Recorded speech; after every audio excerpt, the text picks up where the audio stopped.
والصلاة والسلام على سيدنا محمد وعلى آله وصحبه أجمعين أما بعد فقد قال الله تعالى في كتابه العظيم وفي القرآن الحميد بعد أعوذ بالله من الشيطان الرجيم بسم الله الرحمن الرحيم قال الله تعالى في كتابه الحكيم ما أصابكم يوم التقى الجمعان فبإذن الله وليعلم المؤمنين صدق الله العظيم العظيم.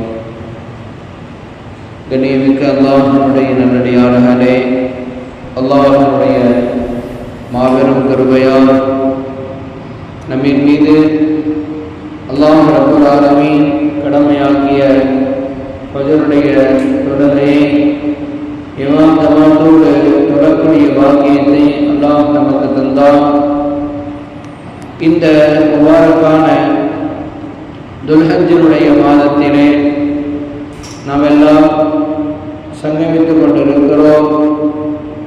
இன்னும் ஒரு சில நாட்களில் நாம் ஈதுல் அத்ஹா என்னும் பெருநாளை நாம் அடைய இருக்கிறோம். அதனுடைய மகத்துவமும் ஏராளமாக வரலாற்றுகளில் தாராளமாக பொதிந்திருக்கின்றன.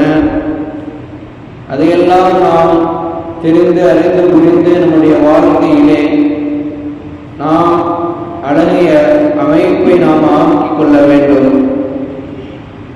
அதன் அடிப்படையிலே கண்ணியமானவர்களே, இந்த துல்ஹஜ்ஜினுடைய மாதங்கள் பிறந்த உலகிலிருந்து பலதரப்பட்ட அரபுலக சரிதங்கள், சிறப்புகள், சம்பவங்கள் என்று நாம் பார்த்து கொண்டு வருகிற இந்த தருணங்களில் இன்றைய தினம் நாம் பார்க்க வேண்டிய ஒரு விஷயம் உஹது மலை சார்ந்த விஷயங்கள். கனியமான அல்லாஹ்வுடைய நல்லடியார்களே, நான் நேற்றைய தினம் சொன்னதை போன்று மதீனத்துல் முனவ்வரா, மதீனத்து பட்டினம் இருக்கிறதே, அது பல விஷயங்களை உள்ளடக்கிய ஒரு மாபெரும் ஒரு பட்டினமாக, ஒரு ஊராக இருக்கிறது, ஒரு நகரமாக இருக்கிறது. அந்த மதீனாவிலே ஏராளமான இடங்கள் நமக்கெல்லாம் பல சான்றுகள், பல விஷயங்களை கற்றுத்தருகிறது. மேலும் இஸ்லாமிய சாம்ராஜ்யம் அரபுலகத்தில் தான் வெளிவந்தது, வெற்றிக்கு வந்தது, பலதரப்பட்ட விஷயங்களை நமக்கு உணர்த்தி காட்டியது. அப்ப அந்த மாதிரி செய்திகளை நமக்கு தந்திட்ட இடங்கள் பல உண்டு. அதிலே முதல் இடம் உஹது மலை.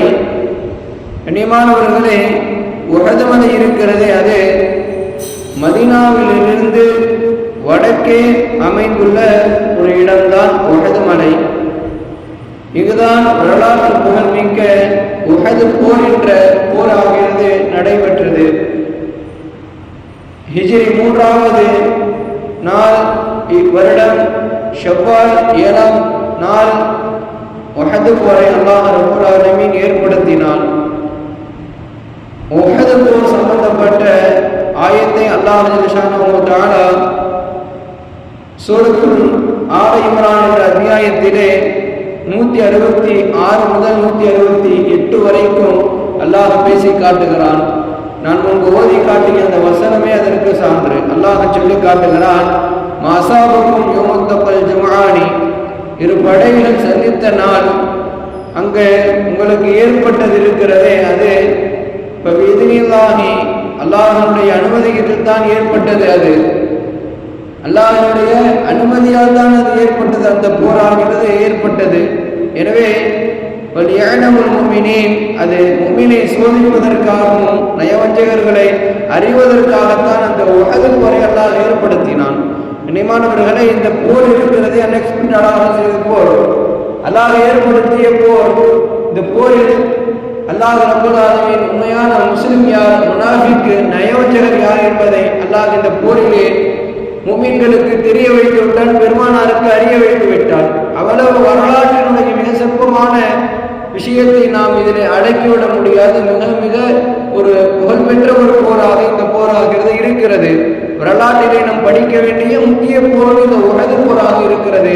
பெருமானார் ஸல்லல்லாஹு அலைஹி வஸல்லம் அவர்களுக்கு இந்த போராகிறது வாழ்க்கையிலே மிக மிக முக்கியமான போராக இருக்கிறது. அந்த அளவிற்கு நாம் இந்த போரை படிக்க வேண்டும், தெரிந்து கொள்ள வேண்டும். கண்ணியமானவர்களே, நீங்கள் நேரம் கிடைத்தால் என்ன செய்யுங்கள், நீங்கள் இது சம்பந்தப்பட்ட செய்திகளை நீங்கள் படித்துக் கொள்ளுங்கள். இரண்டு சொன்னால் அவ்வளவு செய்தி நிறைய இருக்கிறது. நாம் இந்த சுருக்கிய நேரத்தில் நாம் பேச முடியாது. என்றாலும் நான் இந்த போராகிறது வரலாற்றிலே, இஸ்லாமிய வரலாற்றிலே மிக முக்கியமான போர் என்பதை மட்டும் நான் இந்த இடத்திலே பதிவு செய்கிறேன். மேலும் கண்ணியமானவர்களே, பெருமானார் ஸல்லல்லாஹு அலைஹி வஸல்லம் அவர்கள் உஹதை நேசித்திருக்கிறார்கள். அனஸ் ரலியல்லாஹு அன்ஹு அவர்களுடைய ஹதீஸ் ஒன்று வருகிறது.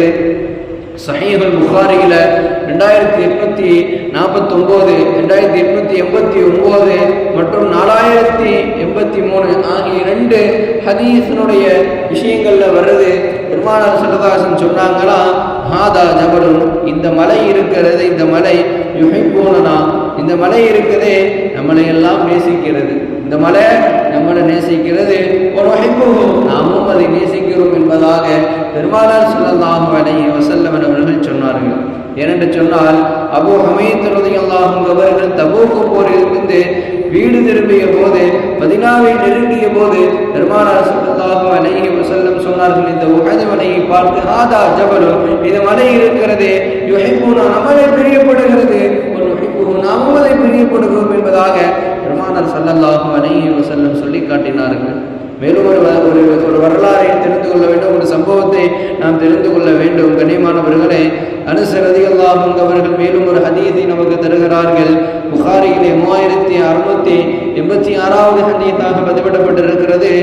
நபி ஸல்லல்லாஹு அலைஹி வஸல்லம் அபூபக்கர் சித்தீக் ரலியல்லாஹு அன்ஹு, உமர் ரலியல்லாஹு அன்ஹு, உஸ்மான் ரலியல்லாஹு அன்ஹு, இவங்க எல்லாமே இந்த 4 பேரும் என்ன செய்றாங்க, உஹது மலையினுடைய மேலே ஏறுறாங்க.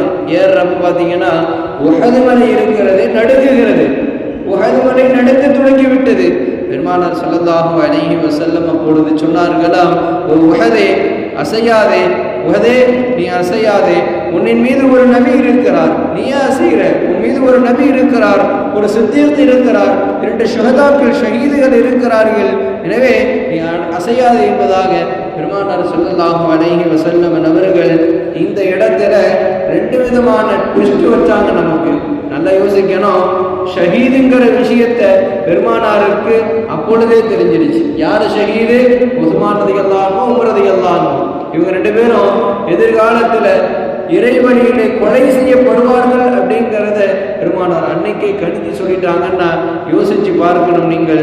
இரண்டாவது, கண்ணியமானவர்களே, உஹது மலை நடுங்கியதற்குண்டான முக்கிய அம்சம் என்னவென்று கேட்டால், இந்த 4 பேருடைய பலம் இருக்கிறது. நீங்கள் அந்த அளவுக்கு யோசிச்சு பார்க்கணும். அல்லாஹ் ஒரு ஆயத்துல சொல்லுவான், லோ அன்ஸல்னா ஹாதல் குர்ஆன அலா ஜபலி, குர்ஆனினுடைய வசனத்தை நம்ம மலையின் மீது இறக்கினால் லரஐதுஹு காஷிஅன் முத்தஸத்திஆ, இந்த மலை இருக்கிறது நடுங்கிரும், அப்படியே தூள்தூளாயிரும் அப்படிங்கிறத அல்லாஹ் சொல்றான். நீங்க யோசிங்க, குர்ஆனினுடைய வசனத்துக்கு எவ்வளவு பவர்னு சொன்னா, ஒரு நபி, ஒரு சித்தீக், 2 ஷுஹதா, இவர்களுக்கு எவ்வளவு தன்மை, எவ்வளவு மகிமை இருக்கும் என்பதை நீங்களும் நாம் யோசித்து பார்க்க வேண்டும். ஆக 2 விஷயத்தை இந்த இடத்துல நமக்கு புரிய வச்சிருக்கிறாங்க. நான் இறுதியாக ஒரு சில விஷயங்களை கூட நான் நிறைவுக்கு விடுவேன். கண்ணியமானவர்களே, உஹதினுடைய சிறப்பு நாம் யோசித்து பார்க்கணும், தெரிந்து கொள்ளணும். உஹது இருக்கிறது, இது சொர்க்கத்தினுடைய வாசல் இதனின் மீது இருக்கிறது என்பதாக பெருமானார் ஸல்லல்லாஹு அலைஹி வஸல்லம் சொல்லியிருக்கிறார்கள். மேலும் ஷுஹதாக்களுடைய வாசனை இருக்கிறது, அது நம்முடைய உஹது மலையின் மீது வருத்தம் இருக்கிறது. அனஸ் பின் நதுர் ரலியல்லாஹு அன்ஹு அவர்கள் உஹது போரின் போது காபாவின் இறைவனின் மீது சத்தியமாக நான் உஹது மலைக்கு அருகில் சொர்க்கத்தினுடைய நறுமணத்தை உணர்கிறேன் என்பதாக அனஸ் பின் நதுர் ரலியல்லாஹு அன்ஹு அவர்கள் சொல்லுகிறார்கள். சொல்லிவிட்டு என்ன செய்யறாங்க, அங்கே ஷஹீத் ஆயிடுறாங்க. போரினுடைய நேரத்தில் சொர்க்கத்தினுடைய நறுமணத்தினுடைய மூக்குக்கு வருது, நான் சொர்க்கத்தை நான் எதிர்பார்க்கிறேன், சொர்க்கத்தை நான் எதிர்நோக்கிறேன் அப்படின்னு சொல்லிட்டு அப்படியே அவங்க என்ன செய்யறாங்க, ஷஹீதுமாகி விடுகிறார்கள். இது பற்றி குர்ஆன்ல பார்த்தீங்கன்னா 33வது அத்தியாயம் 23வது வசனத்தில் அல்லாஹ் தெளிவாக நமக்கு சொல்லி காட்டுகிறான். இன்னும் 2 செய்தியை நாம் பார்க்க வேண்டும் கண்ணியமானவர்களே. புகாரியிலே 47வது ஹதீஸாக ஒரு ஹதீஸ் ஒன்று உள்ளது. யார் ஒரு ஜனாசாவில் என்ன செய்கிறாரு, பின்தொடர்ந்து சென்று இந்த ஜனாசாவை தொழுகை நடத்தி அடக்கம் செய்யும் வரைக்கும் பொறுமை காத்து ஒரு முஸ்லிம் இருக்கிறார் என்று சொன்னால் அவருக்கு எந்த அளவுக்கு நன்மை, எந்த உதாரணம் பெருமானா சொல்லியிருக்கிறாங்கன்னா உஹது மலை அளவுக்கு ஒரு நன்மை அவருக்கு கிடைக்கும். எவ்வளோங்க? உஹது மலை அளவுக்கு அவருக்கு நன்மை கிடைக்கும். அதுவே அந்த மனிதர் தஃபன் செய்கிற வரைக்கும், அதாவது கபரில் வச்சு அடக்கி பின்னர் அவருக்காக வேண்டி பிரார்த்தனை செய்கிறார் என்று சொன்னால், அது வரைக்கும் அவர் நிற்கிறார் என்று சொன்னால் அவருக்கு அல்லாஹ் ரப்பல் ஆலமீன் 2 உஹது மலை அளவுக்கு நன்மையை தருகிறான் என்பதை பெருமானார் நமக்கு சொல்லியிருக்கிறார்கள். உதாரணத்திற்கு கடைசியாக நான் சொல்லுவேன் கண்ணியமானவர்களே, ஹாக்கிமிலே வந்திருக்கிற ஒரு அறிவிப்பு என்னவென்றால், தஜ்ஜால் இருக்கிறானே உஹது மலையினுடைய அந்த மலையின் மீது ஏறி அதோ வெள்ளை மாளிகை, அதோ அஹமதின் பள்ளி என்பதாக அவன் சொல்லுவான். ஆனால் அவனுக்கு மதீனாவின் மீது ஏறுவதற்கு சக்தி கிடைக்காது, மதீனாவின் உள் வருவதற்கு அவனுக்கு சக்தி கிடைக்காது என்பதாக நாம் எல்லாம் ஹாக்கிமிலே ஒரு பதிவு செய்வதற்கதை நாம் பார்த்திருக்கிறோம்.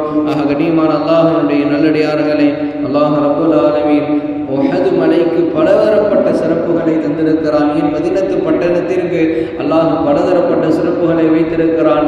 நாம் அதை கண்டுகளிக்கக்கூடிய, அதை சியாரத்து செய்யக்கூடிய பாக்கியத்தை அல்லாஹ் நம் அனைவருக்கும் தருவனாக. மீண்டும் மீண்டும் ஹஜ் மற்றும் உம்ராக்கள் செய்யக்கூடிய பாக்கியத்தை நம் அனைவருக்கும் தருவனாக.